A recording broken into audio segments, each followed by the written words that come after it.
Thank you, Lee. He's a hard guy to follow because he's a professional speaker. So anyway, as you look at the screen, we could just talk about this for 45 minutes because that is the epitome of self-sabotage. Cutting off the limb on the other side of where you're sitting. This is one of the easiest presentations I'll ever give on self-sabotage because self-sabotage is a lay term for sin. And so as you look at the things we talk about today, just remember that sin and self-sabotage are the same. So I got to stay here? Good. Okay. So my foundation of my talk today is based on the armor of God. Now you all have a keychain and a wristband. And if you say to yourself, well, some people don't want to talk about or profess God, okay? What I would recommend is that you just wear this. And one, it'll give you great confidence. I have one on my necklace. I have one on my pocket. I have one on my wrist. This summer, I also have a Jesus Loves You on my wrist. And this summer, I was at the Brewer game getting a soda. And a young lady was taking care of me. And I wasn't paying attention. I was just going to pay. And she said, I really like your wristband. And I had the red one on. And I looked up and I finally looked at her, made eye contact. And I said, thank you. It's kind of reassuring, isn't it? And she looked at me and she had a cross on around her neck, on her necklace. And she said, it sure is. Okay. So what about the people that see your wristband that don't know Christ? Okay. You don't have to be out there like the guy at the Packer game with his megaphone, okay, proclaiming Jesus' love. You can do this in a lot of different ways. This just happens to be one. So here's a question for you. You don't have to answer this out loud, but when was the last time you fought a battle that you never planned to fight? Not against a man or against a circumstance, but against your own habits, thoughts, impulses, and regrets. Paul says we are in a war, but most men are fighting it blind, tired, and unarmed, and then wondering why they keep losing ground. Today isn't about shame. It's about learning where the battle actually is and how God already equipped you to win it. So that is you when you were born. Everybody got a little dopamine hit, right? It's wonderful, isn't it? Now, unfortunately, that poor baby was born into sin because of Adam and Eve, but otherwise the baby's pretty much perfect. And what happens from now until you're 7 years old is your subconscious is formed. You're in a theta brainwave state, which is everything you see and hear and experience gets stored in your subconscious. And this is how you're going to run the rest of your life because 95% of your life runs subconsciously. Okay, you're subconsciously breathing, blinking, doing all these things. Okay, when's the last time that you made a turn and you thought about turning your blinker on? You probably didn't. You just did it. You see a stop sign, you put your foot on the brake. You don't even think about it. These are all subconscious things. Riding a bike is a perfect example. You know, it's hard to learn how to ride a bike. There's a YouTube video you should watch at your convenience. An engineer had a guy reverse the turning mechanism so when you turned to the left on the bike, you went to the right. It took him 8 months to ride the bike. He then he made one for his son who was 6 years old. It took him 2 weeks. Subconscious programming. Then about a year later, he went to Amsterdam, did a video on Twitter that he said, I'm going to try to ride a bike, a regular bike. It took him 20 minutes to ride a regular bike without falling down because he had now reprogrammed his mind to go the opposite way. So this is a picture of my mom and my granddaughter. This is about 15 years ago. And you don't need to know her, okay? She's been gone for almost 8 years. She lived with Alzheimer's for 12 years. 8 years at Kennedy Park. That's when it was still the center for that. And I only lived 3 minutes away. And my dad was in there for a year before he died. And I went to see them every day when my dad was alive and 2 to 4 times a week when my mom was alive. They told me not to go anymore. If you know anybody or have anybody in your family that has Alzheimer's, you should just pray for them constantly because it's a devastating, terrible disease. I was blessed to be able to take care of her for those 8 years while she was in Kennedy Park. not as a burden, but as gratitude. And I lived my life with gratitude because my mom and dad raised me with unconditional love. And I was able to actually do that back for them at the end of their life. Talking about Alzheimer's, my wife went to visit, had to go there one time. It was 2 years. My mom was still verbal, but she didn't know anybody. And I was out of town, and my wife had to take some supplies there. And Brenda walked out of the office, and my mom was sitting in the corner, and she waved her over. And Brenda walks over to her, and she looks up at Brenda and said, "I don't know who you are, but I know in my heart that you belong to me." What's the point? You never give up on. The Holy Spirit and Jesus is living in these people. So don't give up on them and love them unconditionally. So we're open today with gratitude. If you have gratitude in your heart, there's no room for anger or hatred or revenge. Okay. They all go away, because you are living at peace with God. So gratitude is a big deal. Where does gratitude come up in the Bible? Thessalonians, give thanks in all circumstances, for this is the will of God in Jesus Christ Jesus for you. Proverbs, a joyful heart is good medicine, but a crushed spirit dries up the bones. Gratitude isn't pretending things are fine. It's refusing to let circumstances poison your spirit. Now, you can think about that the rest of the day and maybe the rest of the week, right? Because we all have struggles. What we're going to talk about today, everybody has this, okay? I'm at the top of the list, okay? I know more about self-sabotage, how I self-sabotage myself, than you guys will in a long time, because I get to analyze myself, and sometimes it's kind of ugly. But what happens is I pray about it.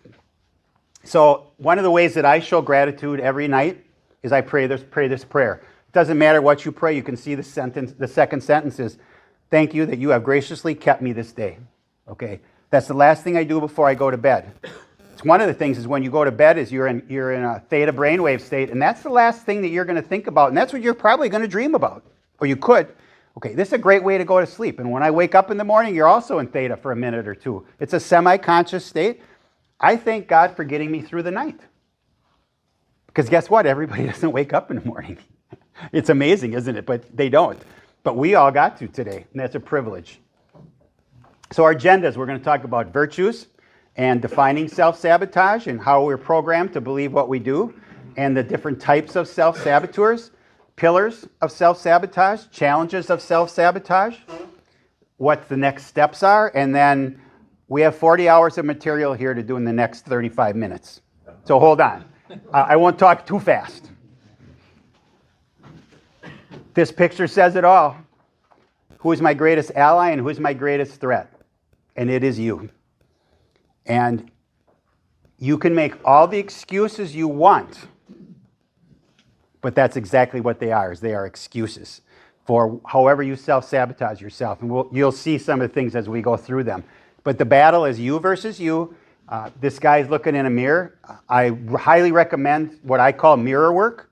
Okay, if you do affirmations or if you're going to pray, go into the front of a mirror and look yourself right in the eye. It's hard to lie to yourself. Not impossible, okay? Kind of senseless, but not impossible. But you're generally going to get more out of anything you say when you're looking yourself right in the eye. So we'll talk about virtues, two of them in particular. The first one I personally believe is probably one of the biggest ones. That's humility. Now, this is Jesus washing the disciples' feet at the Last Supper. You realize that was delegated or relegated to the lowest servants in the house. And Jesus did this for the disciples. And if you pay attention, Peter was in an uproar. He wasn't going to let him do it. And he said, "Look, if you don't let me wash your feet, you might as well just hit the road," right? So then he let him. But this is a definition of humility. I learned humility from my dad. Remember, he went into Kennedy Park. They were living in assisted living because they couldn't be at home anymore. My mom was declining. They went to Bell Tower in Merrill, and he fell down and broke his hip and went into Kennedy Park for rehab. So what happens is that I say, okay, we'll take my mom and she'll live with me until my dad gets out, and then we'll move on. We'll figure it all out. Well, 2 weeks later, I went back to Kennedy Park with my mom, and because it was unbearable. It was probably the worst 2 weeks of my life because my dad had been masking her symptoms, okay? She was advanced Alzheimer's. Realized she still had 8 more years to live, and she already was advanced.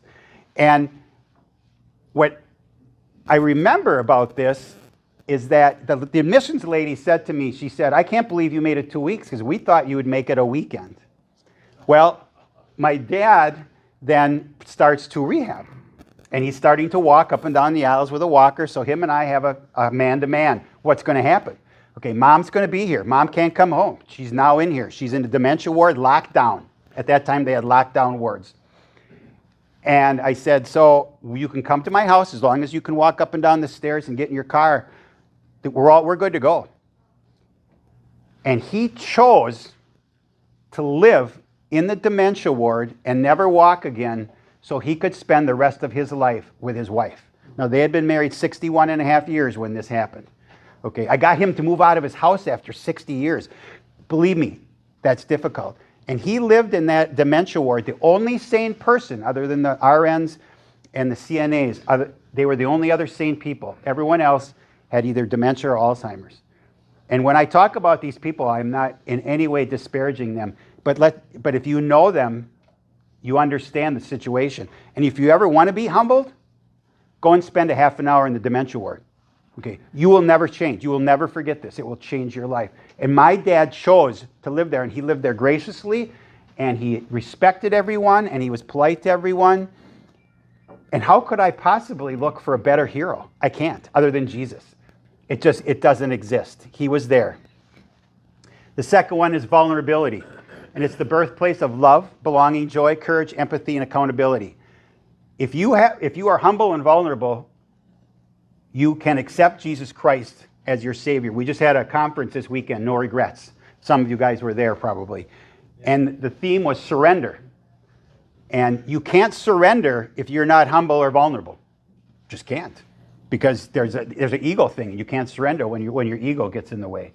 So we'll come back to these a couple times throughout the talk, but we'll come back to this because he's going to pop in maybe one more time, because you don't ever forget that you are responsible for what we're going to talk about. No one else is. I can't make you do anything. We all have free will and free won't. Think about that. You always hear this, we have free will. Well, you also have free won't. That means I won't do this. I won't do that. Food for thought. Christopher Reeve said something, there's no such thing as can't. You know, he was a quadriplegic. He still directed movies. And I'm going to plant the seed here. I'm not going to apologize, but whenever you hear somebody say they can't from now on, it doesn't mean I can't. It means I won't or I don't want to. Rarely is there a situation when someone can't do something. There's obviously exceptions, but the point is that don't ever tell anybody you can't do anything unless you really can't do it. You just tell them, be honest, I don't want to do it, or I won't do it. Okay, honesty is brutal sometimes. How do we define self-sabotage? Well, when you undermine your own goals, morals, values, okay, again, when we look at sin, it's right up there. They're kind of synonymous with each other. And this is a longer one. I'm going to read this, and you can read with me. But you can think about this. Self-sabotage is about saying yes when you need to say no, and then being confused when your life is in trouble because you kept saying yes to what hurts you, because you feel unsure using your no due to third-party pressure or expectations, okay? And that is the herd. That's society. And if you don't make any waves, society accepts you for who you are. The minute you step away from the norm, somebody's coming after you. Now, every one of us has seen instances of this. The bottom line is that we have to be cognizant of, is being in the herd the best thing? Is it higher and best practice? Is this what Jesus would want me to do? You know, I could have had a wristband. What would Jesus do? I mean, maybe I dated myself, though. Those haven't been around for a while. But so I love memes. This is one of my favorites. All the sheep are running off the cliff, and why is he going the opposite direction? He's the black sheep. Sometimes it pays to be the black sheep. Okay, so the subconscious. Now, this is something that nobody really talks about, and it's amazing because subconscious runs most of your life, and we can reprogram it. I'm going to talk about that a little bit later, but as we talked about when you were born, when you saw the baby up there, everything, the baby's going to learn everything it's going to learn in those first 7 years. That's going to be its subconscious. And if you repeat enough things with emotion and repetition, it will become a reality. And that's how you can actually reprogram basically negative bad habits, okay? Whatever. And we're going to talk about some ugly ones later on. How strong is the subconscious? It's incredibly strong. Last year, my wife lost her wedding ring. And she came into the bedroom one day and she said, I can't find my wedding ring. Okay, I realized I don't have any control here because this was on her finger. And so it's on a Thursday. So we tore the bedroom apart. I saw parts of my bedroom I hadn't seen in 34 years. That dresser's really heavy, but I was underneath it looking for that ring. We tore the bathroom apart, no ring. Call the insurance company. Yeah, we have a rider, we've got pictures, so we're covered. So that weekend, we go to the Fox River Mall. We go to a couple jewelry stores, and we start looking. Okay, and they have some. And it was a custom-made piece. But this was both our second marriage, and so I had. And unfortunately, it wasn't very big. Just so you know, it was really small sapphires and diamonds. But we went there, and they didn't have anything that was close. They said, "Well, we can make it for you." Well, sure, everybody can, right? So we come home. Tuesday, we go to a local jeweler who we knew, and they said the same thing. They had some nice pieces there. They weren't close to what we had. And we can make it for you. So we walked out, get in the car. 3 of our grandkids are with us, and she starts crying. And she said, I'm never getting this back. I don't know. And they'll never make it exactly how it was. So we go to bed. So Wednesday morning, I get up early.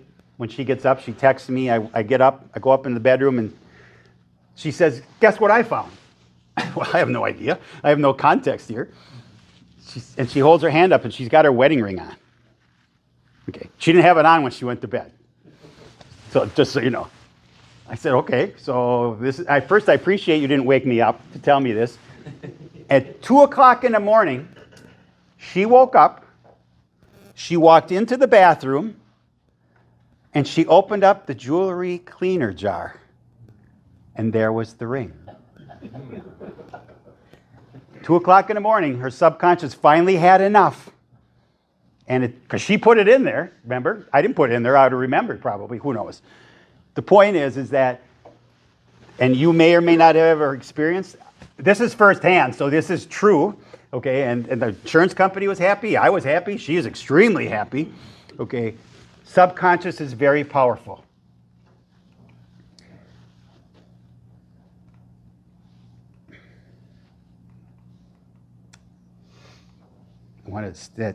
That is a picture of Bruce Lipton. Just imagine what he looks like. He was up there for about a second, okay? And he's a doctor, and he's done a lot of work. He's done a lot of work with reprogramming the mind, and you can find him on YouTube. It's fascinating. It's all science-based. I believe it all, or most of it. When I say believe it all, that would be silly, but I believe most of it. And what he talks about is, one, how you've been programmed, and then how to reprogram the things that you don't care for in your life, which is a big deal. Because we all have things in our life that we know we need to work on. So we're going to talk about the 5 types of saboteurs. The first one, and these are umbrella. So you can be in more than one if you want. Okay, I hope nobody checks all the boxes here because you got a lot of work to do. But the pain aversion saboteur, or the short-term thinking child mind. Okay, pain aversion is kind of says what you need to hear, and that is when you know somebody and they avoid pain, that's what they're self-sabotaging themselves, because this pain generally you cannot get away from. You have to address it, whether it's physical, whether it's mental, whether it's spiritual. And you self-sabotage yourself by not addressing these things. The fire starter. This is somebody you know that every time you see them, they're in fight or flight. They're in a sympathetic mode. Man, their adrenaline's going. You know, this happened to me today. This happened to me yesterday. This is going to happen to me tomorrow, even though it hasn't happened yet, and they don't even know. But they know something bad is going to happen, and they're starting a fire, and they're doing this, and this is how they live their lives. And beware. And if you're one of those, think about it. A financial saboteur. Okay, speaks for itself. We're going to talk about this in a little while when we get to the financial pillar, but many people are raised to not want to have wealth, not want to have money, because they're programmed that being rich is bad. And whatever your term of rich is, you know, whether that's $10,000 or $1 million or $100 million, doesn't matter. Okay, they've been programmed to say to themselves, I only want to make so much money, because if I make more than that, I'm going to be too successful and people will call me names like greedy and filthy rich and things like that. You have the victim saboteur.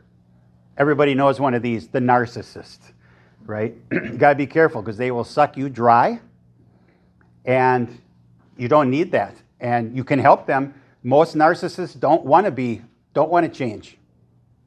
So what you have to do sometimes is you have to take them out of your life.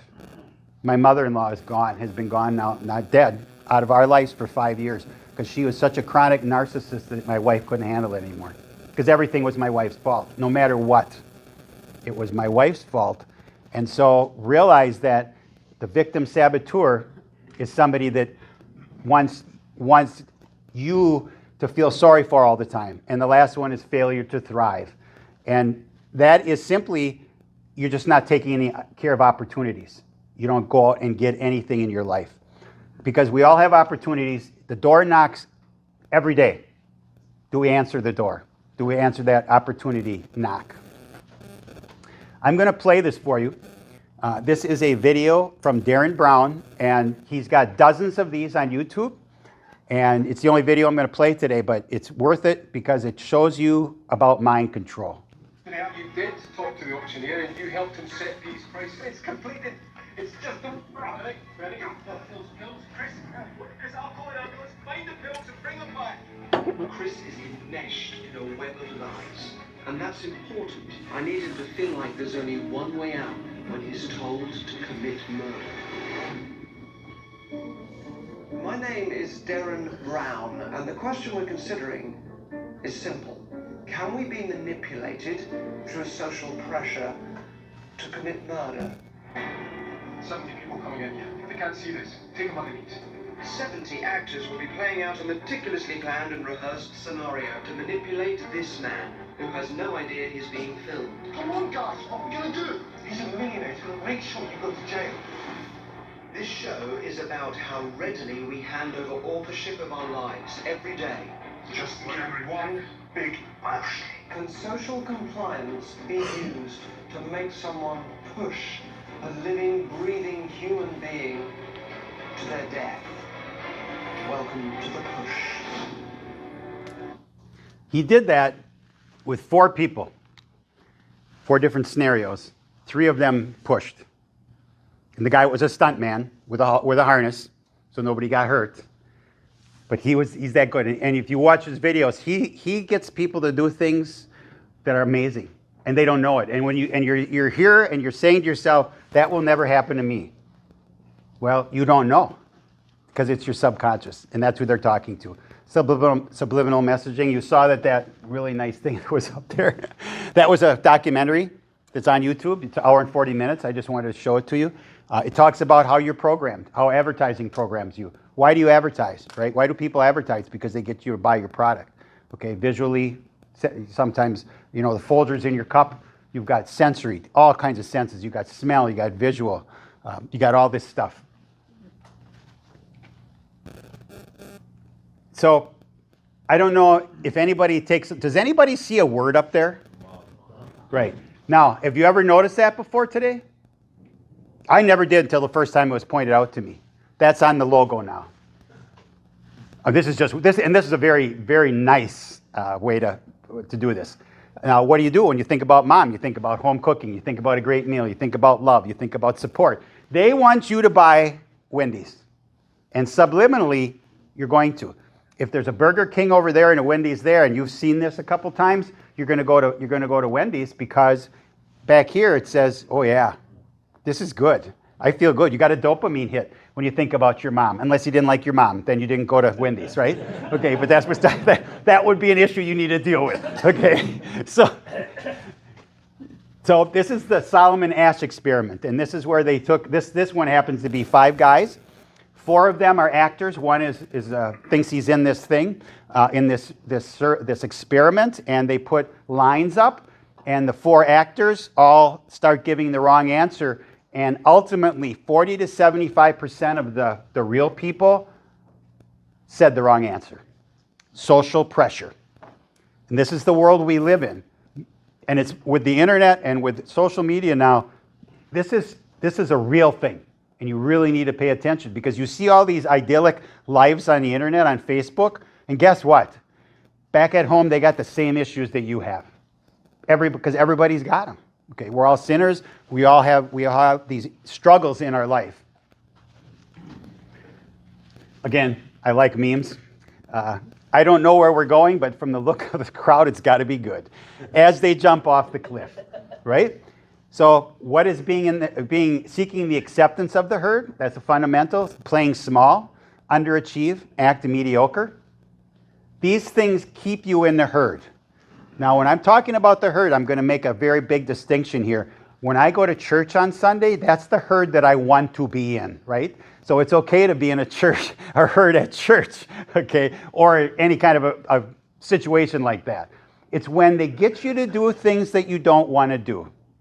That's when you have to leave the herd, and that's where you have to have a plan. Because sometimes when you leave the herd, it can be kind of ugly. You know, if you have been going to a bar, not to get drunk, just to go to a bar to socialize, and you've been having a beer or a cocktail, and then you go in one day and you order an NA beer, or you order a soda or a tonic. The people that you know there, and you know probably almost everybody, they say, "Well, why aren't you drinking?" I mean, this is happening all the time. And you say, "Well, I just chose not to." And then they look at you and they say, "But why?" Okay, because they can't comprehend that you wouldn't be doing this with them. It's just like drugs, it's just like porn, it's just like the whole deal. Okay? If you're not part of them, they don't want anything to do with you. Now, if you've got really good friends, they might accept you, okay? But maybe not, too. So what are the 4 pillars? Okay, you've got self, you've got physical, financial, and intellectual, emotional, and spiritual. Now, they're across the screen equally, okay? And I struggle with this, and I always will, whether spiritual or physical is higher. Okay, spiritual ultimately has to be higher because this is how I live my life, through Jesus Christ, right? But it's so hard to do everything in life if you are not healthy. It's a challenge. My wife's been chronically ill for 13 years with Lyme disease. Okay? Every day is a challenge. Every day after I thank God in the morning that I woke up, when she wakes up, I thank God for waking her up. Now, she's still functional, don't misunderstand me, but she could go anytime. There's things wrong. And you all know people, and you all have people in your life that have the same thing. So if you are healthy, you can do anything. If you're not healthy, what do you think about? Your health. And sometimes it's all-consuming. So how do we self-sabotage our health? Excessive alcohol, tobacco, overeating, sugar, caffeine. It's got a soft spot in my heart because I happen to write a book about caffeine. I'm giving it away, so I'm not here to sell you stuff. Okay, the point is that I wrote this because I realized how much caffeine was interfering with my life. And then I realized that 85% of adults in the United States drink caffeine every day. 200 to 300 million people. It's $1 trillion a year business. And there are so many negative effects from caffeine. And the book is not anti-caffeine. It's pro-information, pro-health, and pro-applied knowledge. You can have all the knowledge in the world, but if you don't apply it, it doesn't do you any good. And my micro mission on caffeine, on that, and I've done 60 podcasts in the last 6 months as a guest to talk about caffeine use. And my micro mission is to talk about one person. And that's this person right here. That is a fetus. The fetus does not have free will or free won't. The fetus is completely dependent on mom. And if mom's drinking caffeine, there's a number of studies, and they're all cited. Caffeine use during pregnancy can lead to low birth weight, miscarriage, stillbirth, ADD, ADHD, and other developmental issues because the caffeine stays in the fetus because it doesn't have an enzyme that we have called AYP1A2. That's an enzyme in our livers that processes 95% of the caffeine. Babies don't develop this enzyme until they're 3 to 6 months old. So when they're in the womb, all the caffeine stays in their adenosine receptors, which then block neural and physical development. Okay, and that's why you have all these issues. And we all know someone who has or is or will probably drink caffeine when they're pregnant. I would ask you to just ask them to look into this. Because we have the opportunity to save a life if we do this. Because if we save a baby's life, and how often do you get to say that? Not very often. Because the death, the stillbirth, or the miscarriage is devastating, not just for mom and dad and the baby, but for the whole family, the whole extended family. Lack of exercise, poor sleep habits, prescription drugs, porn. I put that under physical because it was under a whole bunch of them, okay? Depending on who you talk to, 40 to 90% of men in the United States watch porn probably once a month. That's kind of a sad state. Now with the internet, it's just rampant and it's free, somewhat. I'm sure guys are paying. I don't know. But the point is, these are all addictions. Everything you look at here is an addiction. And I've done a lot of podcasts. I've done several with addiction, recovered drug addicts and recovered alcoholics. We agree on one thing, is that you either quit or you don't, but you don't try. Because when you try, you fail. I quit smoking 40 years ago. I still want a cigarette today. It was wonderful. I smoked for 15 years. That little dopamine hit, got the nicotine hit. If I see somebody smoking, I will walk through their smoke just for the dopamine hit. It's kind of sad. Back here, it's real. I quit caffeine 2.5 years ago. I had been on caffeine 30 years, had a heart problem because of it, quit. Then I was going to be the one guy that was an addict that could overcome his addiction. Guess what? I was back on for 6 years until 2.5 years ago I realized that it was running my life. I had to have coffee to wake up in the morning. I had to have coffee or soda or energy drink in the afternoon because I was going to go to sleep. And if I couldn't take a nap, I needed a boost. So their addictions, realize you can do it. I have a lot of tools I'll share with you later. This is just a fun fact to know and tell. NASA did this experiment in 1998. They gave these drugs to spiders. Which one's the worst one? The caffeine. I'm not advocating for LSD and speed and marijuana, okay? So by no means. But the spiders really didn't deal well with the caffeine. So quiet self-medication, what it looks like. Excessive caffeine, alcohol, food, scrolling. I deserve this. Numbing instead of processing. If you can numb yourself, you don't have to deal with your struggles or your problems. This helps me function. It doesn't. These things don't help you function.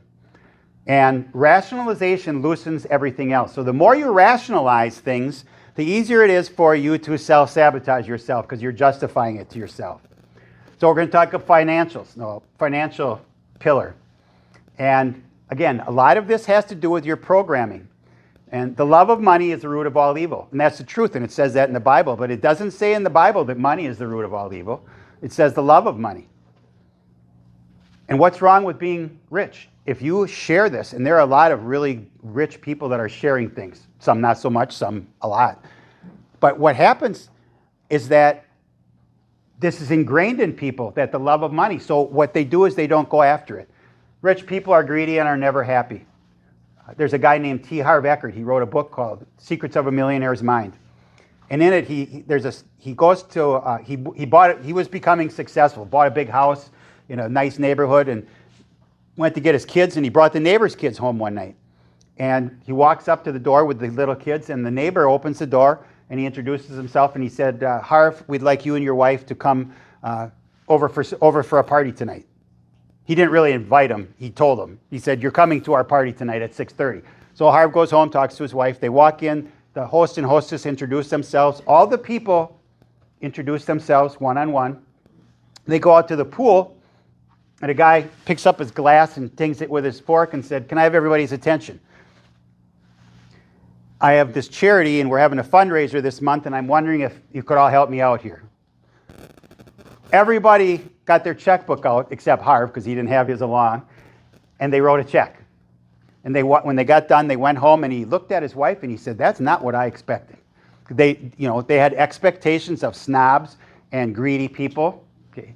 So then they started going on the circuit with these people. And every time they had a party like this, a different person would ring their glass, and everybody would get their checkbook out and write to that charity. They spread their wealth. They shared their wealth. And who knows what else they did. The point is that there's bad people everywhere. It doesn't matter if they're rich, poor, black, brown, white, Christians, Muslims, whatever. Don't generalize. Just because people have money doesn't mean they're bad. You need money to make money? Not really. And filthy rich. It's one of my favorites. I grew up with this. My mom and dad, I grew up in a lower middle class, blue collar in Merrill, and I had everything I ever needed. But we didn't have a lot of money, and my mom and dad used that term kind of regularly. And my dad golfed with some of the richest guys in town. Didn't matter. They still use that. Now, when you say filthy, what does that say to? It's a negative connotation, right? So be careful of how you do this.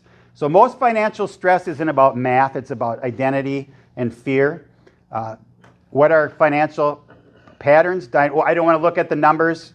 Lifestyle inflation, masked as providing credit, rationalized as flexibility, gambling with investments. And what's the lie? If I don't look at it, it's not that bad. Put your head underneath the pillow and it's all going to go away. No, it's not. You have to deal with all these things we're talking about. You have to deal with them.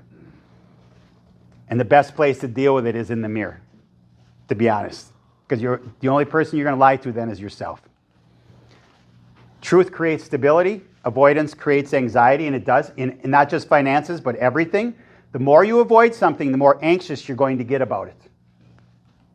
The practical tie-in is that men don't need more income first. They need clarity, and you can't steward what you won't face. Now, we'll talk about anxiety and emotions. It's okay to not be okay. We're all going to have bad days. So just remember that when you're looking, some little introspection here. Your self-awareness, intuition. You need to be aware of when your temptations come up, you stop and, if you remember Animal House, you had the devil on one side and the angel on the other side.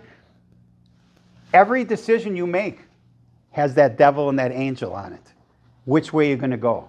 You're going to go God's way or you're going to go Satan's way? Shut out your inner saboteur and channel your anxiety into a form of expression.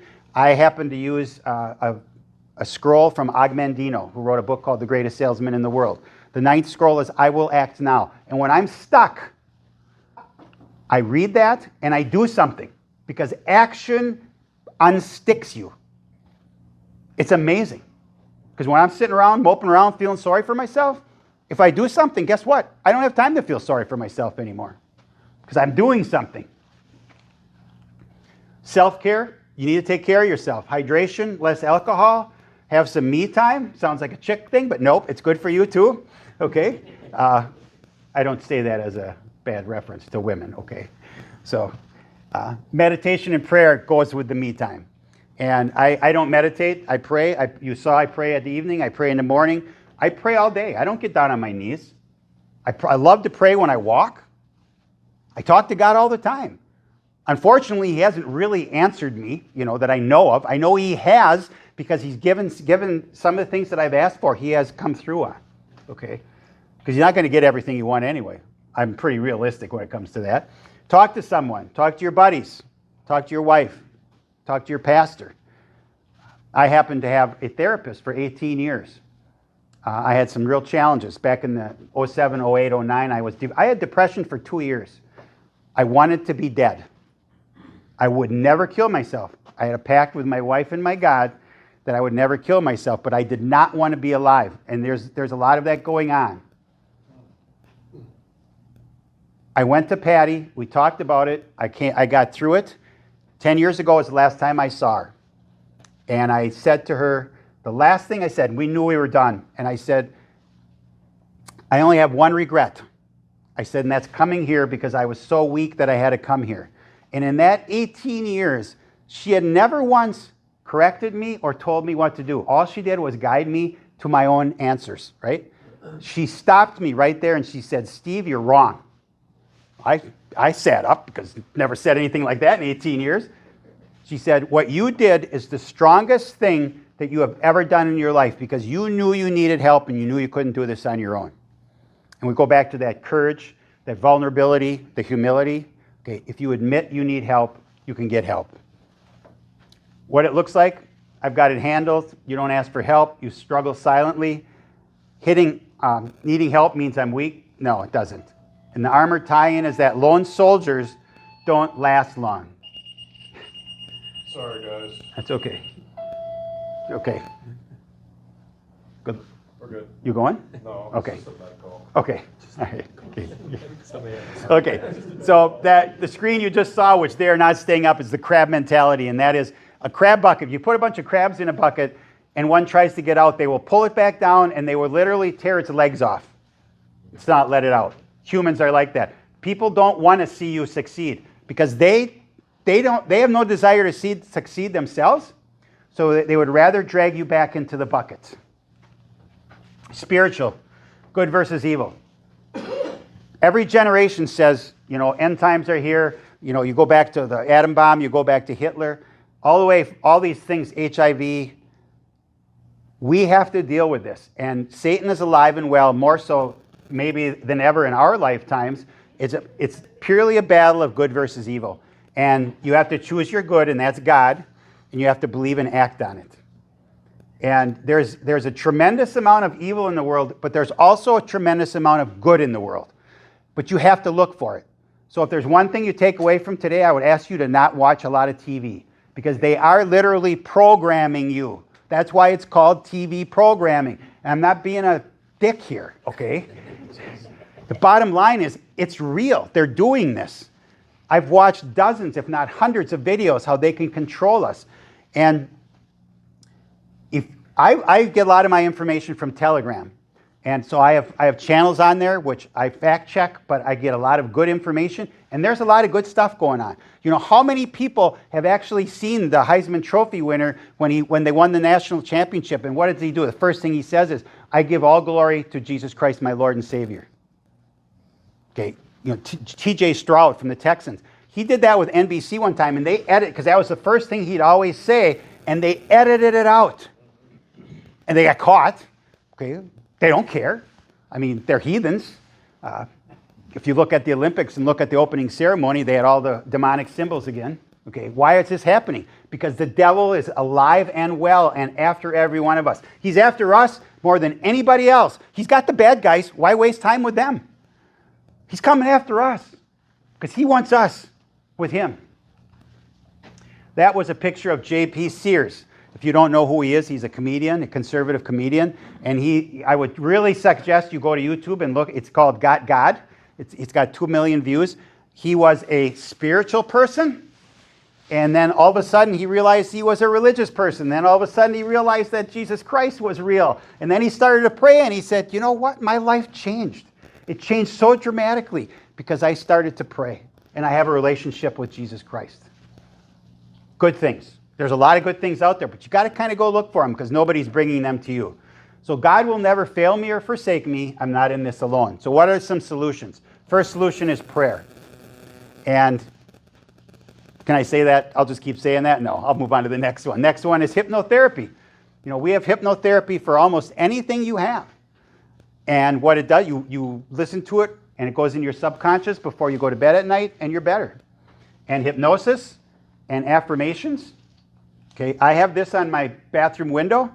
I can do all things through Christ who strengthens me. I see this every morning. I see it every night. I see it whenever I go into the bathroom. My grandson, who's being confirmed this year, picked this for his confirmation verse.